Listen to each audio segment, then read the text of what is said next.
1 Coríntios capítulo 16, verso 9, Novo Testamento, apóstolo Paulo estava em Éfeso, e ele já tinha planejado algumas coisas. Ele tinha planejado uma viagem, que ele ia passar pela Macedônia e ia voltar à cidade de Corinto, para estar com a igreja em Corinto. Mas ele diz que uma porta grande se abriu sobre ele, mas só que junto com essa porta que se abriu, veio também oposições. E às vezes na nossa vida é assim, nós recebemos uma porta aberta, mas vem oposições, e a gente precisa lidar com isso. 1 Coríntios capítulo 16, verso 9, diz assim: porque uma porta ampla e promissora me foi aberta, e há muitos adversários. Bota na versão revista e atualizada, também para a gente. Uma porta grande e oportuna para o trabalho se me abriu, e há muitos adversários. Oposição. Às vezes a gente espera que na vida as coisas sejam tudo linear, né? Tudo plano, que a gente vai alcançar coisas e a gente não vai ter obstáculos.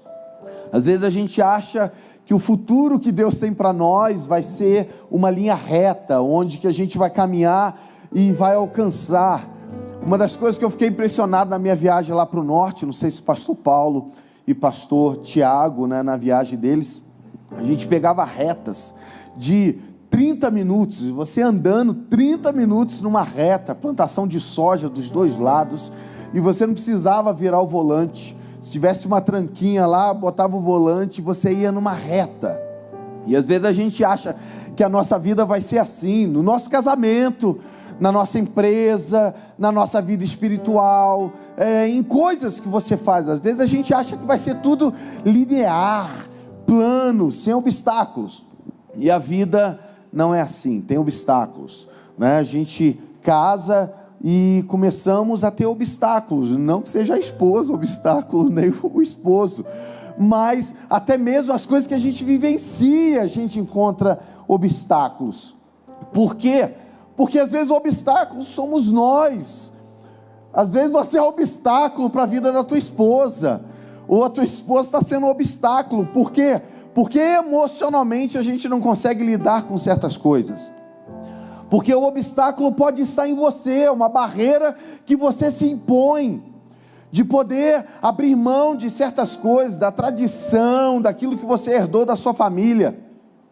Às vezes o obstáculo é uma questão física mesmo, né? A barreira emocional, o desconhecimento, mas há barreiras físicas, distância, tempo, força, recursos.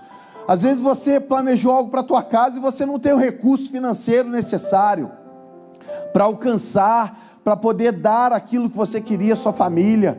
Então há barreiras físicas, mas há também barreiras espirituais.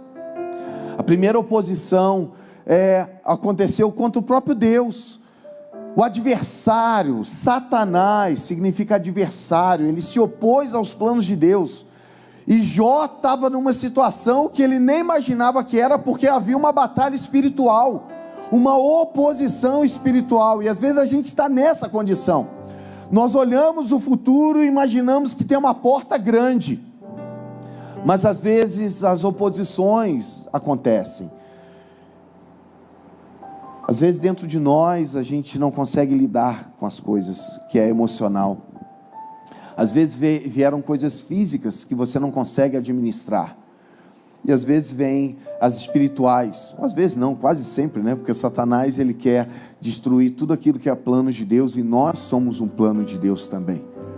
E a gente não precisa aprender e buscar na palavra os conselhos que ela tem para a gente poder vencer essas oposições. E eu quero compartilhar aqui alguns conselhos para a gente poder vencer essas oposições. O tema da mensagem é esse: conselhos para vencer oposições. Primeiro conselho está em Êxodo capítulo 3, verso de número 10. Podemos ler juntos, coloca no telão por gentileza. Diz assim: vem agora e eu te enviarei a Faraó, para que tires o meu povo, os filhos de Israel do Egito. Quem deu a ordem, quem chamou foi Deus. Ele chama Moisés e diz assim: eu vou te enviar para que você tire. Não era simplesmente Moisés que teria toda a ação, ele seria apenas um instrumento.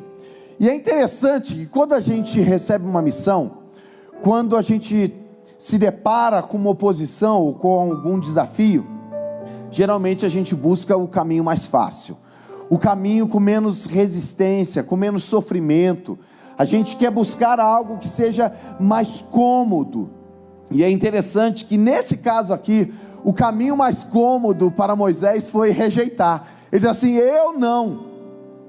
E ele tinha justificativas para isso. Se você ler o texto todo, você vai ver. Primeiro ele diz assim: quem sou eu? Ele entende que ele não tinha essa condição, porque ele já tentou antes. Então ele precisava vencer algumas coisas. E o primeiro ponto que eu coloco aqui é justamente esse. O primeiro conselho: encare os desafios de frente. Às vezes a gente busca o caminho mais fácil e a gente tenta uma maneira de sair daquilo que é uma oposição. E tem coisas que a gente vai ter que encarar de frente. Tem coisas que a gente vai ter que olhar, erguer as mangas, buscar a energia, a força, a motivação, onde você não tem mais, vai ter que buscar em Deus, para poder caminhar e encarar as coisas de frente. Porque não vai adiantar ficar apenas empurrando com a barriga, não vai adiantar ficar deixando para depois, não vai adiantar você ficar procrastinando aquilo que precisa ser resolvido. Tem coisas que precisam ser resolvidas, é igual no casamento. Às vezes você fica protelando e ficamos ali botando espinhos no outro e tal, e tem coisa que tem que ser resolvido, tem que chegar e falar: eu errei, pedir perdão, ou conversar, levar o outro a entender onde errou e pedir perdão e recomeçar. Quarta-feira ou quinta, eu fiz uns espinhos com a Verlaine. E durante o dia, ficamos ali assim, resolvendo um monte de coisa da casa. E depois eu falei assim: me perdoe, eu sei que eu te expus na frente de pessoas, eu sei que eu fiz o que eu não deveria, quero te pedir perdão. Ela não me respondeu a mensagem. Respondeu, fez assim, eu achei que era para outra. Viu, não foi específica, já fiquei com raiva. Brincadeira. Não, mas eu fiz, eu falei assim: cara, eu preciso encerrar com isso. O ego não queria. Mas tem coisa que a gente sabe que a gente tem que encarar de frente. Tem coisa que a gente tem que resolver. E Moisés, ele diz assim: quem sou eu? Ele estava com uma crise de identidade. Ele não sabia mais se ele era descendente de Abraão, se ele veio dos egípcios, ou se ele agora assumiu a nacionalidade da família lá do seu sogro. Mas ele precisava entender quem ele era. E Deus dá princípios que servem para nós. Quando ele diz assim: quem sou eu? Ele não está dizendo: olha, Moisés, essa libertação vai ser pautada no que você é capaz. Não, quem o enviou foi o Senhor. E às vezes a gente fica deixando de lado coisas que a gente deveria assumir de frente, porque a gente acha que é somente a gente que vai fazer. A gente se esquece que estamos debaixo de uma aliança e que Deus vai conosco, que Ele vai caminhar com a gente, que Ele nos chamou, mas Ele não nos chamou e nos enviou, nos deixando só no seu envio, mas Ele estaria conosco em todo o tempo. Depois ele pergunta, Moisés diz assim: quem é o Senhor? É interessante, porque ele entendeu, ele começou um diálogo, mas ele está dizendo: quem é o Senhor? Ele não sabia com quem ele estava conversando, tanto que depois ele diz assim: diga que o grande eu sou te enviou. A autoridade não estava apenas na vida de Moisés, estava sendo delegada da parte daquele que tem autoridade para que Moisés fizesse o que tinha que ser feito. Às vezes a gente se esquece debaixo de qual autoridade a gente está. A gente se esquece na nossa caminhada que a gente está debaixo de uma autoridade. E estar debaixo de autoridade envolve também se submeter a essa autoridade e fazer o que ele manda. Não apenas no ir, mas às vezes também nas atitudes. Dentro do nosso casamento, dentro da nossa empresa, dentro do trabalho ao qual nós estamos. Há um governo eterno sobre nossa vida, há um governo eterno sobre você. Há algo muito maior que rege a sua vida, a palavra de Deus e o próprio Deus. Aí Moisés diz assim: não me ouvirão. Olha as rejeições. Eles não me ouvirão. Ele estava com uma crise de credibilidade. Ele achou que ele não tinha credibilidade. Mas não é sobre nós, não é sobre você, é sobre aquele que reina o universo e enviou o seu Filho para resgatar e voltar à ordem original sobre todas as coisas. A gente está em percurso de voltar a uma ordem original e organizada. Mas aqueles que estão debaixo do reino, debaixo do governo, essa ordem original já começou a ser restaurada em nossa vida. Não é sobre você, mas é sobre Jesus. Aí ele diz: eu não sei falar. Qual é a mensagem que eu vou dar? Eu não sei falar, mas não é a nossa mensagem. Eu costumo dizer que convidar pessoas para o culto, o nosso maior desafio é a gente achar que é a gente que vai convencer a pessoa a vir. A gente costuma achar: será que a pessoa vai gostar? Será que ela vai gostar das músicas, do ambiente? A gente começa a pautar sobre nós, que a mensagem é nossa, e que o convite somos nós que estamos fazendo. Sim, você é o instrumento, mas você não tem a mensagem, não é você que faz. Você é apenas um instrumento para convidar pessoas, e quem começa a operar na vida das pessoas desde o início é o Senhor. A mensagem é dele, a vontade é dele. Porque às vezes a gente acha que a gente não sabe falar, não sei convencer, não sei fazer o melhor, mas não é sobre você. Você precisa entender que a mensagem é de Deus. Tem um conceito em missões que a gente chama que a missão sobre a terra é de Deus. Missio Dei. A missão é de Deus. Quem veio resgatar as pessoas é Deus. Ele veio resgatar. Nós apenas nos unimos a Ele na missão dele. Não é a tua missão, não é a tua mensagem, não é a tua capacidade. Existe uma missão de Deus, o qual Ele nos deu a possibilidade de estarmos junto com Ele, executando. Somos apenas servos.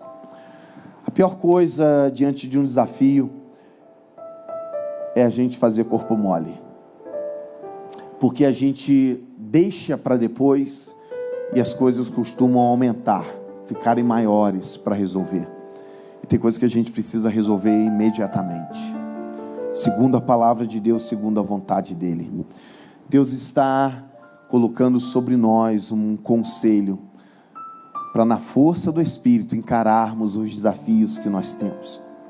Encare os desafios de frente, resolva-os, seja no teu casamento, seja no teu trabalho, seja onde você estiver. Resolva segundo a vontade de Deus. Não é resolver no teu braço, não, na tua capacidade, é segundo a vontade de Deus. Amém? Segundo conselho está em João capítulo 5, versos 6 e 7. João, Evangelho, capítulo 5, versos 6 e 7. Está aqui no telão, vamos ler. Jesus, vendo-o deitado e sabendo que estava assim há muito tempo, perguntou-lhe: queres ser curado? Uma pergunta direta de Jesus ao homem que estava ali há 38 anos, paralisado com uma enfermidade. Respondeu-lhe o enfermo: Senhor, não tenho ninguém que me ponha no tanque quando a água é agitada, pois enquanto eu vou, desce outro antes de mim.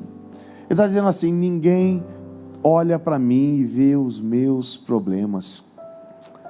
As pessoas são egoístas, porque quando a água é agitada, ela corre e entra na minha frente.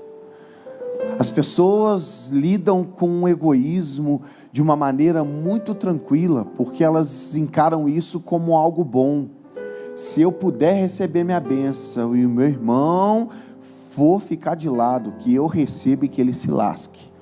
Tem um ditado popular que chama que quando a farinha é pouco, o meu pirão é primeiro. O segundo conselho é: abandone a compaixão por si mesmo.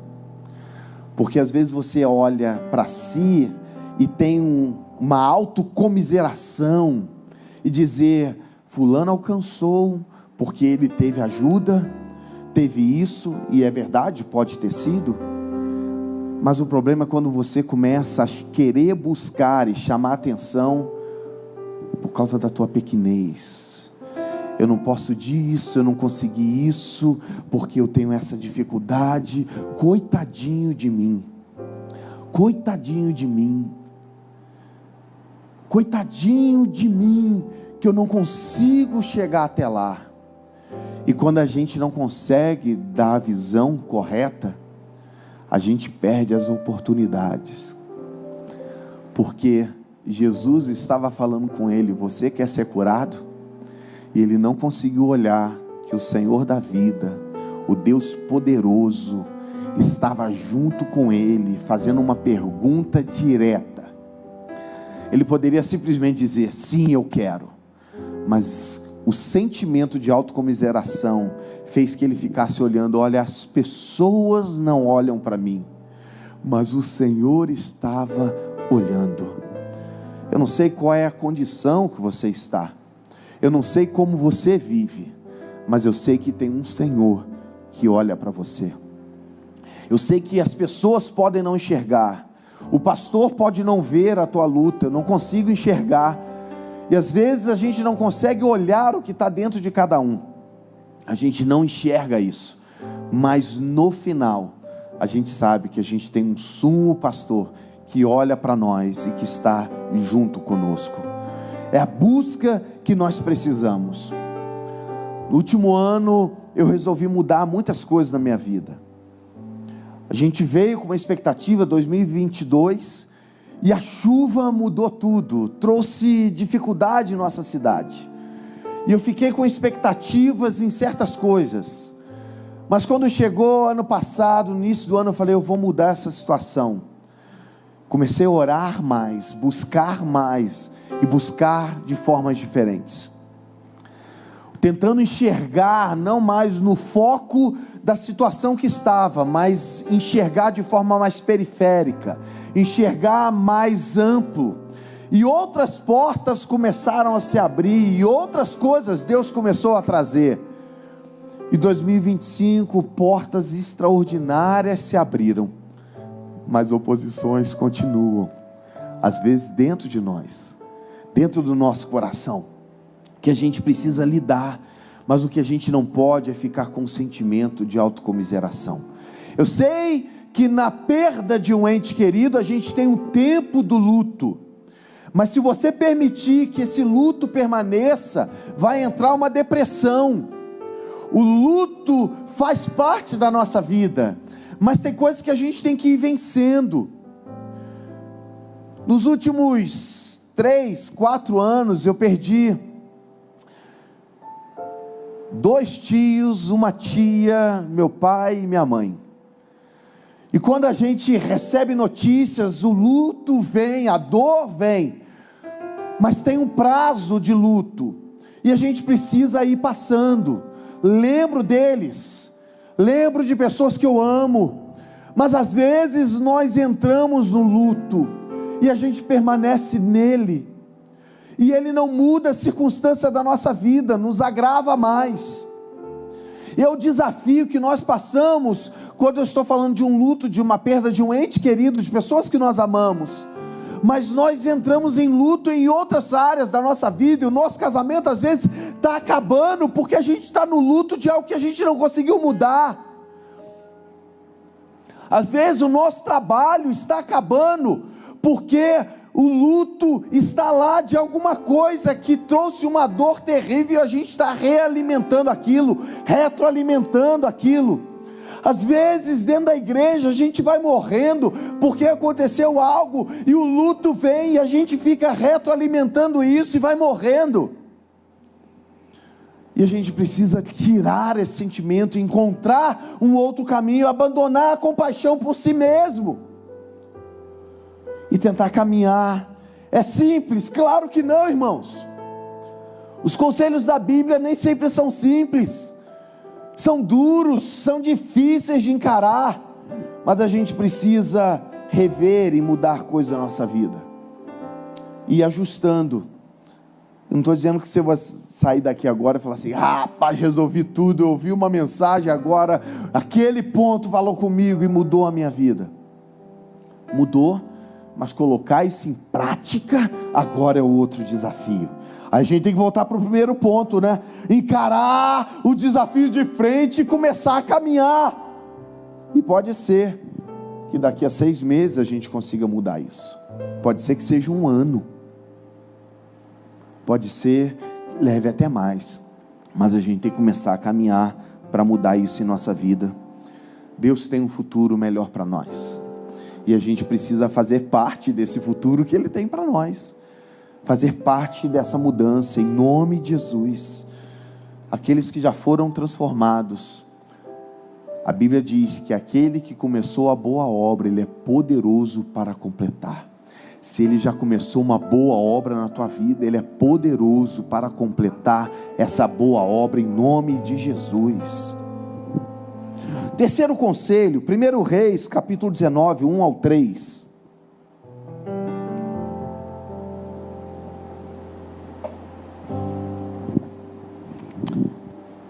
Diz assim: Acabe fez saber a Jezabel tudo quanto Elias havia feito, e como matara todos os profetas à espada.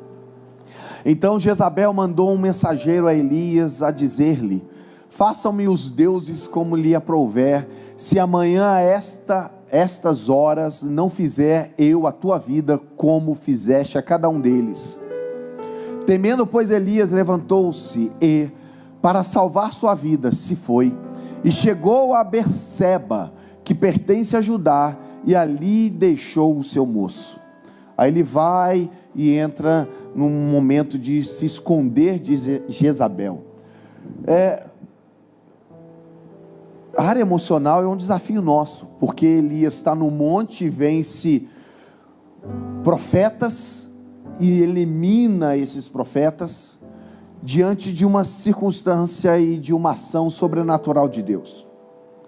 E é interessante que no momento seguinte parece que a energia dele cai, a motivação, e um momento difícil vem, e é lançada uma palavra, e essa palavra vem à sua mente e chega ao seu coração.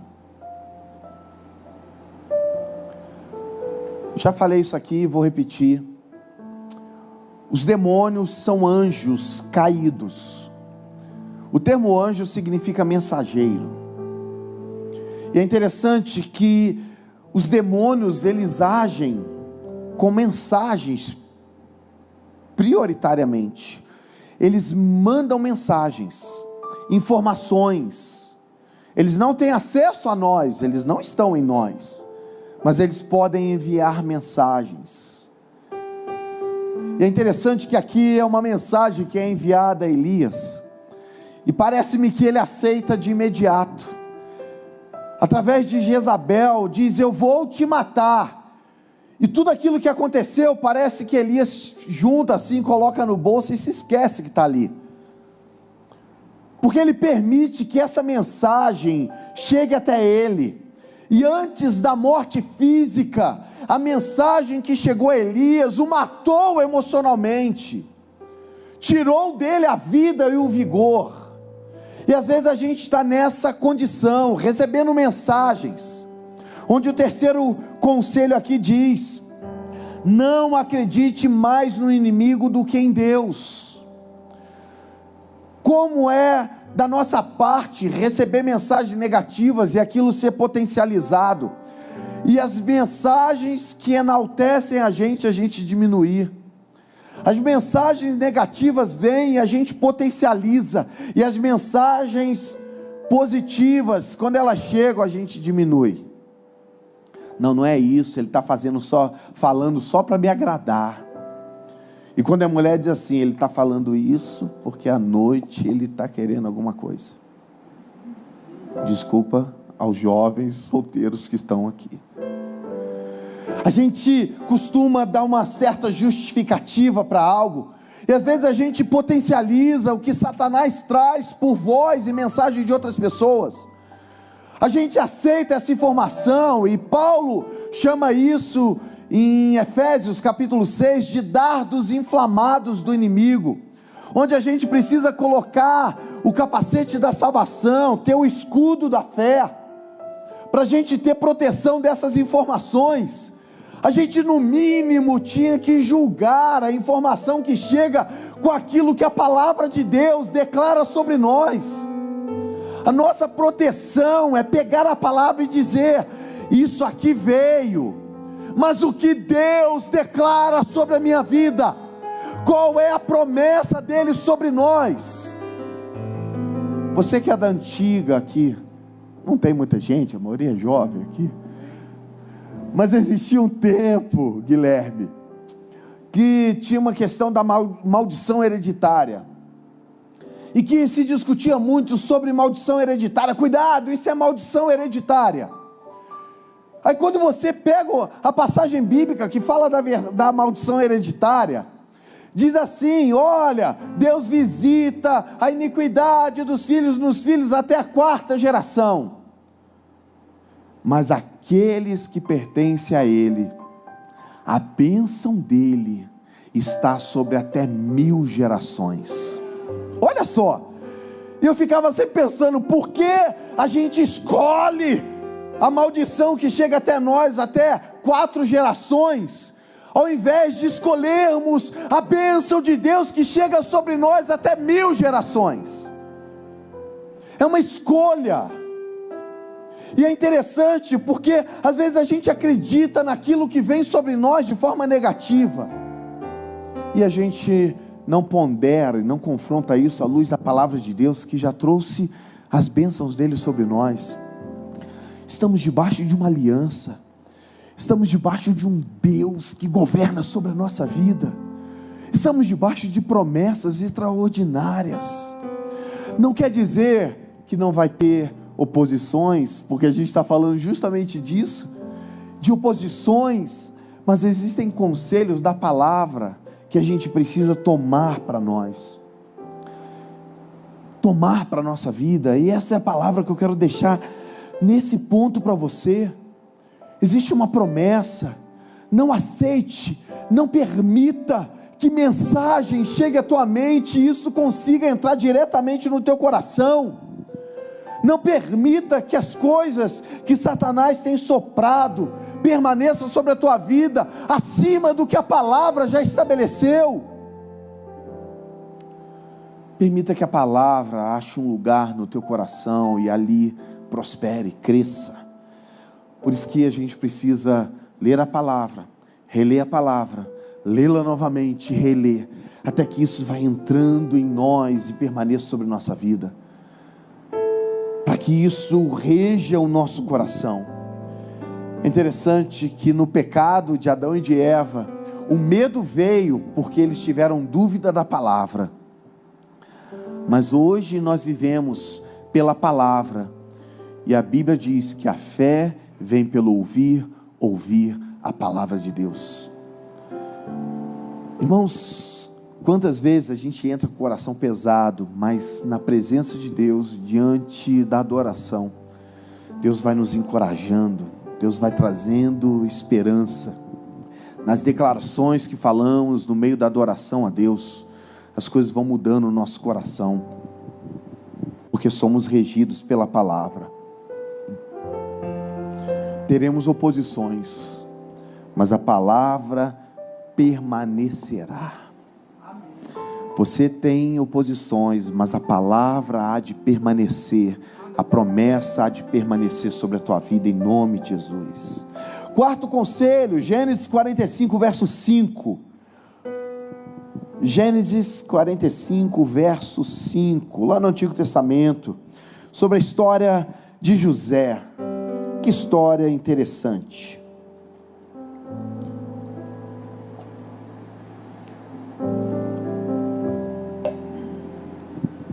Agora, pois, não vos entristeçais, nem vos irriteis contra vós mesmos, por me haverdes vendido para aqui, porque para a conservação da vida, Deus me enviou adiante de vós. Que lindo esse texto.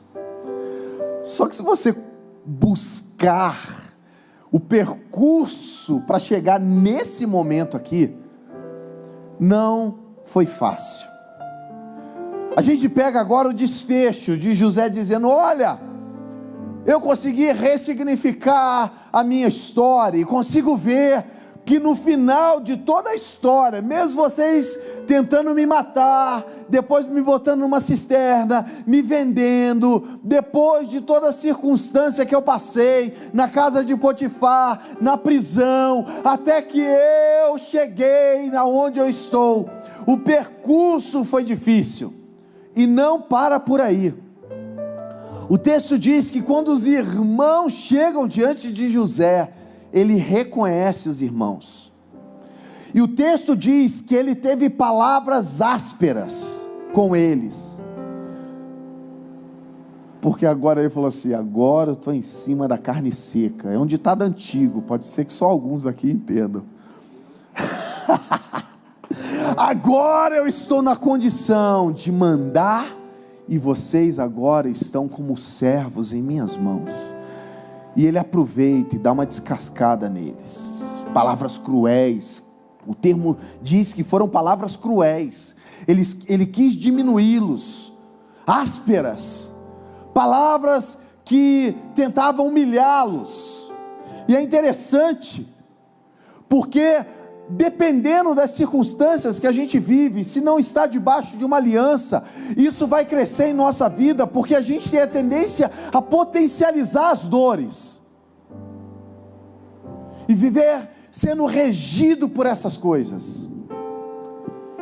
Mas o quarto conselho que eu tiro desse texto, diz assim: não maximize os desastres da vida. Não potencialize o que a vida trouxe para você de negativo. Não alimente isso mais do que a desgraça já trouxe. A situação da nossa vida não pode ser algo que a gente vai retroalimentar, e isso vai potencializar ao máximo. Não quer dizer que nós não sejamos humanos, como José o foi. E ele falou assim: agora eu estou aqui numa condição onde eu posso humilhá-los. Mas José, no seu tratamento por Deus, até chegar nessa fala dele dizer assim: não vos entristeçais, porque eu sei que a minha história, ainda que foi difícil e ruim, ela foi regida por um Deus que está acima de todas as coisas. Um Deus que governa todas as coisas. Eu costumo dizer que a minha história, as coisas que eu passei, elas formaram o Léo que eu sou. Eu sou fruto justamente dessas experiências, e muitas dessas experiências foram e são doloridas ainda. E se eu começar a realimentar isso, vai doer. E eu faço isso no braço, porque eu conto a história da Mara. Eu lembro da Mara. A gente no jardim de infância, eu não sei a pedagogia da época, mas a gente estava com umas velas coloridas, pingando assim na folha, fazia um desenho com a vela. E a Mara pingou a vela no meu braço, irmãos. Foi. A gente, sei lá, com 5 anos, imagina a intenção da Mara de me ferir. Eu tenho a marca até hoje. Só que essa marca virou uma cicatriz. Ela não dói, mas é interessante que se eu ficar passando a mão aqui no braço, aonde tem queloide, a cicatriz é o lugar que fica sensível primeiro, porque está diferente, está cicatrizado. Mas se eu ficar aqui, ó, o primeiro lugar a ficar sensível é essa parte. E às vezes a gente faz isso na nossa vida, nas experiências. Eu vi esses dias um neurocientista falando, esses dias deve ter uns 3 anos. Ele diz que nós não lembramos do fato em si. Aquilo que aconteceu com você, você não lembra do primeiro fato do acontecimento, você lembra da lembrança que você tem dele. Falei, cara, que coisa extraordinária isso. Porque se você lembra da lembrança, se você também for mudando a sua lembrança, aquilo para de ter a dor que deveria ter. É estranho, mas ao mesmo tempo, é a ciência que diz. E o que José foi fazendo aqui é justamente isso. Ele diz assim: a minha lembrança foi de dores, do que meus irmãos fizeram, mas ele acrescentou na lembrança dele um personagem, alguém que antes, no meio da dor, ele não conseguia enxergar, mas que depois da sua história pronta, ele conseguiu ver que mesmo nas dores mais difíceis que ele teve, esse personagem estava lá, dirigindo a sua vida, estava lá regendo todas as coisas. Assim como é na nossa vida, nas coisas que aconteceram, nos abandonos, nas perdas, nós não estávamos sozinhos. Deus estava lá, e Ele continua conosco.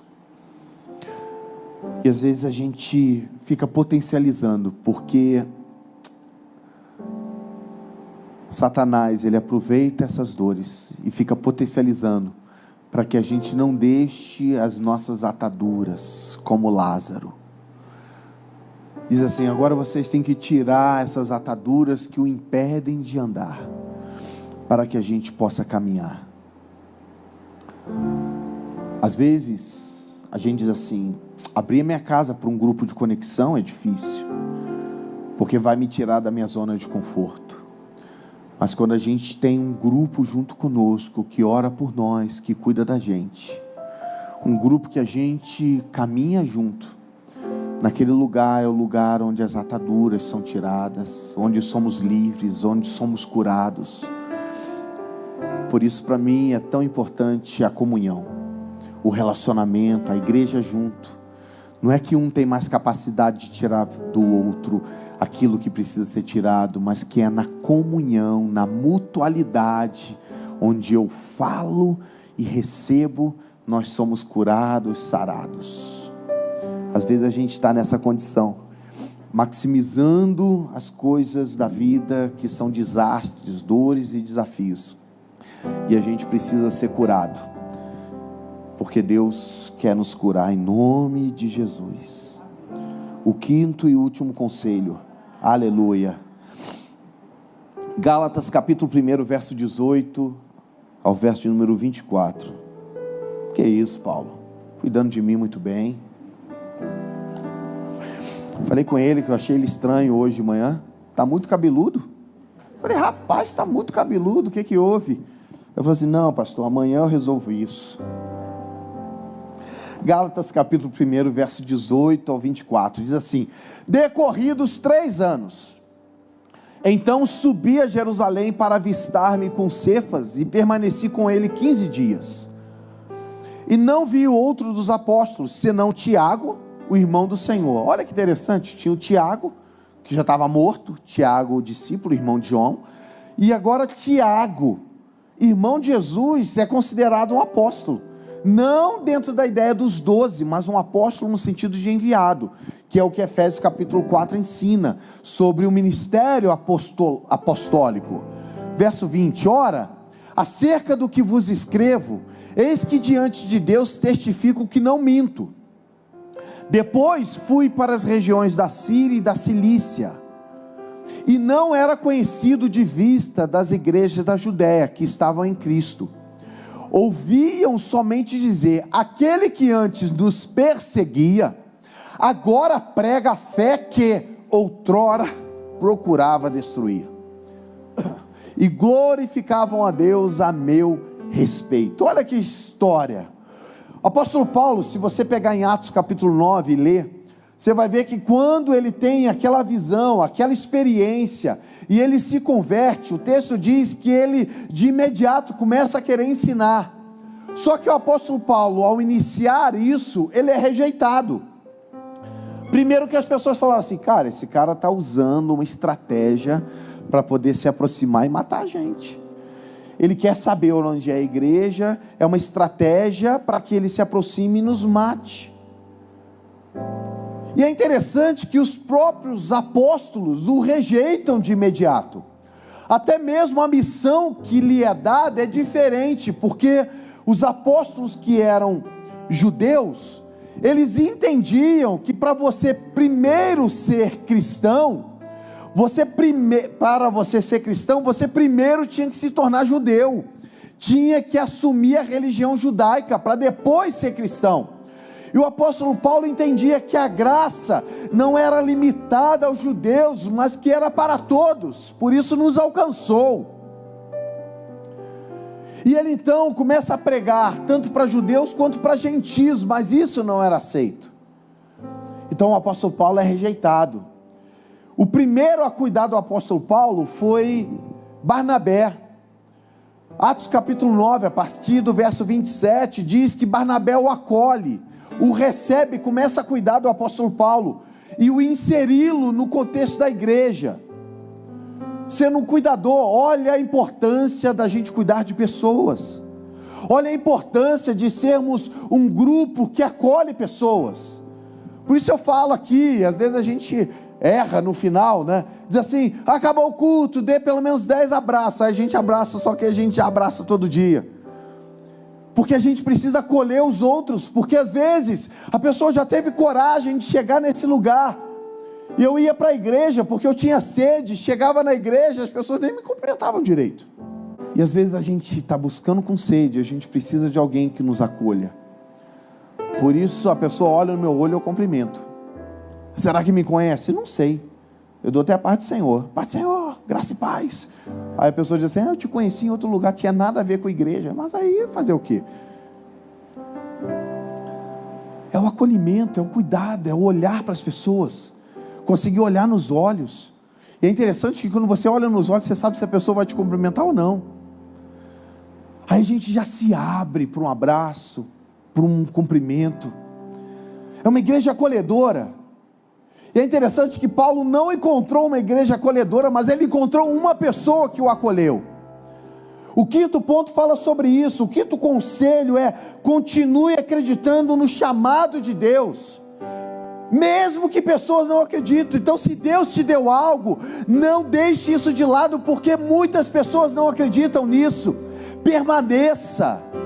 Eu não estou falando de um chamado de Deus somente dentro de um âmbito religioso, vou usar assim, ou de igreja, porque às vezes a gente acha que o nosso chamado para a igreja é só dentro da igreja. Será que eu vou ser um pastor um dia? Será que eu vou ser um levita? Será que eu vou exercer isso aqui? Mas o nosso chamado extrapola o ambiente religioso. O seu chamado para mudar essa geração, para alcançar pessoas, o teu chamado dentro do ministério de ensino, onde você dá aula, o teu chamado dentro do teu trabalho, onde pessoas se inspiram e são cuidadas por você, o teu chamado dentro do teu trabalho e dentro da tua própria casa, que para mim, eu sempre falo isso, em 2000 e alguma coisa, que eu não lembro o ano, 2016, 15, foi quando eu batizei o Aleph. Eu falei: rapaz, meu ministério alcançou o ápice, porque para mim o maior ministério é alcançar a minha família, e conseguir alcançá-la e cuidar. E às vezes a gente acha que o nosso ministério é só esse ambiente religioso, e tem tanta coisa que a gente pode fazer, tem tantos lugares que a gente pode pregar, tem tantos lugares que a gente pode adorar, e que às vezes extrapola esse lugar aqui. Eu comecei a mudar isso em 2020, mais ou menos, que eu falando assim: cara, meu ministério não é só isso, porque se o meu ministério for também muito limitado, dizer assim: não, meu ministério está aqui no púlpito pregando, pode ser que para nós que vivemos esse conceito de igreja hoje moderna, o pastor é o ápice de uma comunidade, vamos botar assim. No reino de Deus, o ápice da comunidade não é o púlpito, é a própria comunidade, onde todos nós alcançamos e ministramos sobre a vida de pessoas. É um ministério, quem sabe, nas artes, são os montes, né? Na política, na arte, na cultura, no ensino, e áreas que a gente pode influenciar e que Deus te colocou lá para isso, para você mudar situações, ser luz naquele lugar, brilhar, refletir a luz de Cristo. E é interessante que o apóstolo Paulo está nessa condição, pessoas o rejeitaram, mas ele sabia do que Deus havia colocado sobre ele como promessa. E a gente precisa estar debaixo desse contexto, de viver debaixo da promessa que Deus nos deu. Pode ser que pessoas vão se opor, situações contrárias e desafiadoras alcançarão a tua vida, no teu casamento, no teu trabalho, ou aonde você estiver. Mas se você não confiar no que Deus ministrou sobre a tua vida, como você espera que o outro confie nisso? Que desafio nós temos! Mas a gente precisa lembrar que a gente tem uma palavra, a gente está debaixo de uma aliança. Existe aquilo que é uma revelação de Deus, prioritariamente na palavra, e nessa palavra já há bênção sobre a sua vida, e coisas que Deus ministrou sobre você, coisas que Deus já liberou sobre você como igreja. Mas eu também acredito naquilo que Deus ministra ao nosso coração de uma forma muito individual, particularizada, por causa da nossa intimidade e relacionamento com Ele. E Deus pode liberar isso sobre a sua vida, para aqueles que já têm isso sobre si. Deus tem te chamado para colocar isso em ato. Deus tem te chamado para viver esse relacionamento com Ele e colocar aquilo que Ele derramou sobre a sua vida para fora, ser manifestado e alcançar vidas. O quinto conselho fala sobre isso. Continue acreditando nas promessas. Teu casamento está difícil, há uma promessa sobre ele da palavra de Deus. Teu trabalho está difícil, há uma promessa sobre você de bênção sobre a sua vida. Tua empresa está difícil, há uma promessa do Senhor que a bênção dele estaria sobre você. Mas você tem que acreditar, e você tem que chegar naquele lugar acreditando nisso. Você tem que chegar na sua casa acreditando na bênção que está lá. Você tem que fazer as coisas acreditando que existe uma promessa de Deus. Às vezes a Bíblia mostra pessoas que deviam estar andando debaixo dessa promessa e não estão. Eu sempre brinco, em Atos, diz que Pedro estava preso e a igreja estava orando. Aí Pedro é liberto. Quando ele bate na porta da casa para entrar, a menina diz assim: Pedro está na porta. E a igreja que estava orando pela libertação de Pedro diz assim: impossível, impossível, Pedro está aí. Eles estão orando pela libertação de Pedro. Pedro bate a porta e diz assim: não é verdade. E às vezes a gente está assim. Deus diz: eu vou restaurar teu casamento, eu vou restaurar isso, eu vou restaurar aquilo outro. Você orando e pedindo isso, mas diz assim: será que vai mesmo? Porque não está sendo da forma que eu quero. O Senhor está falando contigo. Aí você diz assim: mas as pessoas não estão olhando para mim, elas não conseguem me enxergar. E às vezes a gente precisa abrir a nossa visão e enxergar de forma diferente.